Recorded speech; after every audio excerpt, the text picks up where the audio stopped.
wixii ilaahay kuu qadaray wuxuu ilaahay kuu qadaray u sabr اللي جنبك إلهي وكان الحمد لله إلهي سبحانه وتعالى وقاضي كلام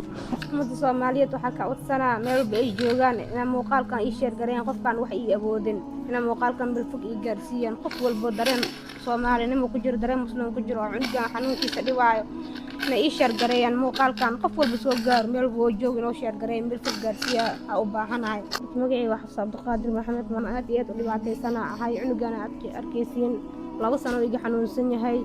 marka dalku wax baa loo qoway dibadda loo qaadaa la dhahay waraaqadana ay soo siiyeen waraaqada fasax waatana waxa uu qaadaa la dhahay Hindiya maanta wax ay caawiye garabkay soo istaagana waa liigu gacan seeray cidiis waa ay u dayaceen marka waxa rabaa ummadda Soomaaliyeed inay soo caawiyaan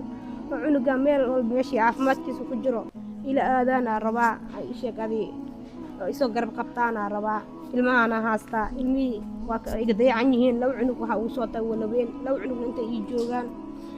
ishaqadi hooyaday oo 70 jir ah ka soo tagay ana gacanta ku hayay hooyaday ilmo kale ma haysato dhaqataan aad jir hadana maanta waa kana saana meesha ugu rafaadsanaay cunugana meeshan ku haya meeshii muu cili kari koronto lagu xariirina mar walba diifkiisan ka soo bixi lahaay meeshan ka socdo korontadana lagu xariirina maadaama koronto lagu xariirinaay inta la qaad afgoota ma la geey karo naqaska ku soo dhagay marka taas darteeda meeshan ugu haya Soomaaliyeed waxa ka wadsanaa inay soo caawiyaan meel walba meeshii la geey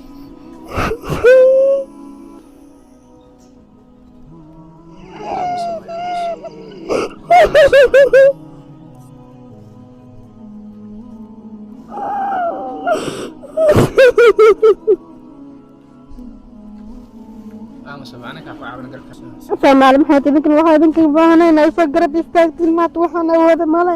Hindiya sheegay Soomaaliya waxa loo qaban karaa deel laata ku shilin Soomaali ma heli karo saakilmiyada taboosheedani waa kana